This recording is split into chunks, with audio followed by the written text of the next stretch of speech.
દેશભરના વિવિધ પ્રાંતના લોકો જ્યાં રહે છે તેવા સુરત શહેરમાં લઘુ ભારતના સંકલ્પને સાકાર કરવા માટે સ્થપાયેલી ભારત ભારતી ટ્રસ્ટ દ્વારા આગામી 31મી મેના રોજ એક સંગોષ્ઠીનું આયોજન વેલેન્ટાઇન સિનેમા ખાતે કરવામાં આવ્યું છે।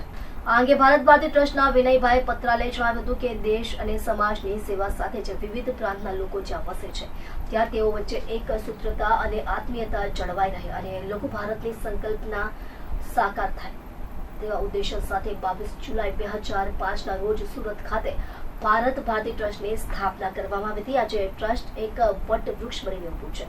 દેશના 20 રાજ્યના 60 શહેરોમાં ટ્રસ્ટની શાખાઓ કાર્યરત છે। ટ્રસ્ટ દ્વારા વર્ષ દરમિયાન વિવિધ સામાજિક સેવાકીય અને દેશભક્તિને પ્રદર્શિત કરતી પ્રવૃત્તિઓ કરવામાં આવે છે। ત્યારે 31મી મેના રોજ સુરત ખાતે એક સંગોષ્ઠીનું આયોજન કરવામાં આવ્યું છે જેમાં ભારત ભારતી ટ્રસ્ટના સંસ્થાપક અને રાષ્ટ્રીય કાર્યકારી અધ્યક્ષ શ્રી વિનયભાઈ પત્રાલે ઉપસ્થિત રહી ભારત ભારતીનો ઉદ્ગમ અને વિકાસ પર વક્તવ્ય આપશે। આ પ્રસંગે મુખ્ય અતિથિ તરીકે સાંસદ મુકેશભાઈ દલાલ ઉપસ્થિત રહેશે। આ આયોજન વેલેન્ટાઇન સિનેમા ખાતે કરવામાં આવ્યું છે।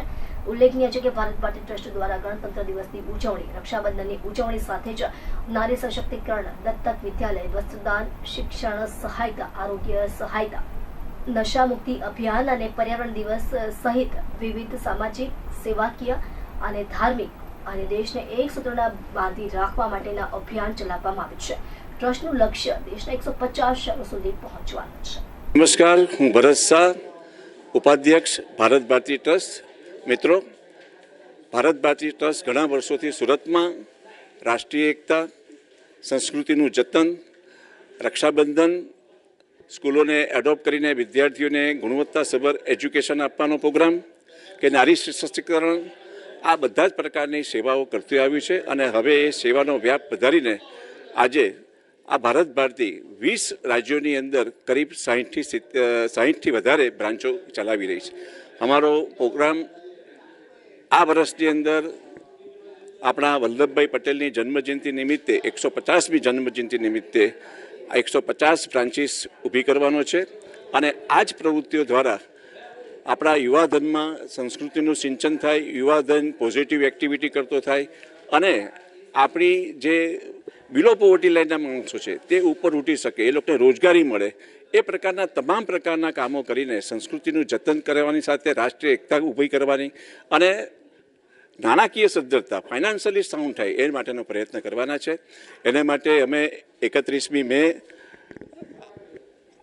આગામી શનિવારના રોજ સાંજે 7 વાગે અહીંયા વેલેન્ટાઇન મલ્ટીપ્લેક્સ થિયેટરની અંદર સુરતના ઉદ્યોગપતિઓ, વેપારીઓ, શ્રેષ્ઠીવરીઓ તથા ભારત ભારતી સંસ્થા સાથે જોડાયેલા અમારા વોલેન્ટિયર્સ એ બધાને ભેગા કરીને આ હેડક્વાર્ટર જ્યારે સુરત છે ત્યારે હેડક્વાર્ટરની અંદર આપણે વધારે પ્રમાણમાં એક્ટિવ થઈને વધારે ને વધારે બ્રાન્ચો શરૂ કરવા માટેનો પ્રયત્ન કરવા માટેનું એક મિટિંગનું આયોજન કર્યું છે અને એ દ્વારા ફાઇનાન્શિયલી પણ આ સંસ્થાને સાઉન્ડ કરીએ જેથી કરીને આમાં આ દેશની અંદર વધારે ને વધારે એની બ્રાન્ચીસ ખુલે, વધારે ને વધારે એક્ટિવિટી થાય અને યુવાધનને આપણે યોગ્ય માર્ગે લઈ જઈ શકીએ।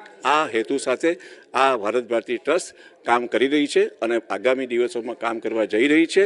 हमारे बढ़ते हुए कदम आगे बढ़ रहे हैं એટલે આ વિકાસ જે છે એ ભારત ભારતી પણ પોતાનો વિકાસ કરીને યુવાનોને યોગ્ય માર્ગે વાળવાનો પ્રયત્ન કરશે। Thank you very much.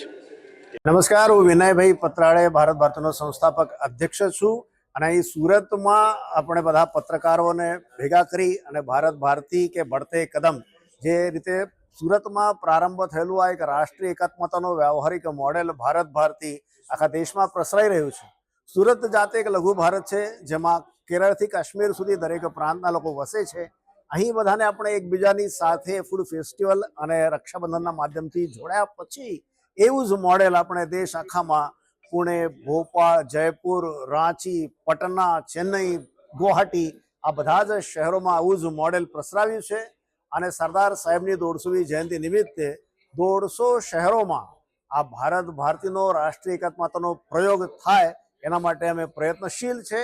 Bharat દેશનું દરેક વિકસિત અને વિકાસશીલ શહેર લઘુ ભારત છે એ સંકલ્પના પર અને વડાપ્રધાનશ્રીના એક ભારત શ્રેષ્ઠ ભારત સૂત્ર પર ભારત ભારતી કાર્યરત છે। ચતુર્થ રાષ્ટ્રીય અધિવેશન 20, 21, 22 જૂનના રોજ સ્ટેચ્યુ ઓફ યુનિટી પાસે છે। એમાં 150 શહેરોથી ભારત ભારતીના કાર્યકર્તાઓ આવશે અને 150 શહેરોમાં સરદાર સાહેબની 150મી જયંતિ 31 ઓક્ટોબર 2025ના રોજ ઉજવાય એના માટેની યોજના બનશે. ધન્યવાદ.